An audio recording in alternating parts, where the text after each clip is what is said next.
రాజా UTF రాష్ట్ర కార్యదర్శి.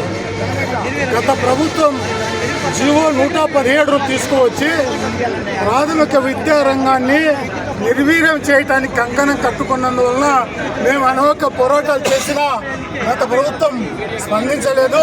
దానికి తగిన మూల్యం చెల్లించుకుంది. అయితే మారిన ప్రభుత్వం 10 నెలలు కావస్తా ఉంది.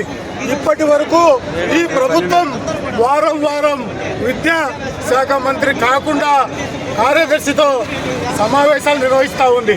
సమావేశాల్లో మేమిచ్చే నిర్ణయాలు అమలు చేయకుండా ఈ ప్రభుత్వం ఏకపక్ష నిర్ణయాల్ని తీసుకోవడాన్ని మేము తీవ్రంగా ఖండిస్తూ ఉన్నాం. అంటే దీనిని బట్టి ప్రభుత్వాలు మారినా, పాలకులు మారినా, అధికారులు మారినా వాళ్ళ వైఖరి ఒకటేనని స్పష్టమవుతా ఉంది.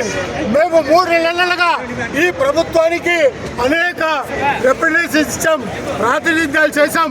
ఇప్పుడు మేము చెప్పినటువంటి కాకుండా విద్యాశాఖలో ఏకపక్ష నిర్ణయాలు తీసుకుంటూ ముందుకు పోవటాన్ని తీవ్రంగా ఖండిస్తూ ఈ నెల 12వ తేదీన రాష్ట్ర వ్యాప్తంగా అన్ని జిల్లా విద్యాశాఖాధికారి కార్యాలయం వద్ద ధర్నా నిర్వహించాం.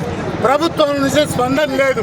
అందుకోసం ఈరోజు చలో విద్యాభవన్ పేరుతో ఇక్కడ ఈ నిరసన ధర్నా చేపడతా ఉన్నాం.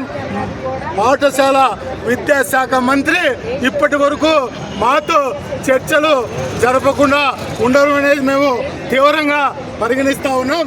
అందుకోసం అన్ని సమస్యలపైన విద్యాశాఖ మంత్రి వెంటనే స్పందించి మాతో చర్చలకు జరపాలని ఈ సందర్భంగా మేము డిమాండ్ చేస్తా ఉన్నాం. నా పేరు లక్ష్మీరాజా, యూటీఎఫ్ రాష్ట్ర కార్యదర్శి.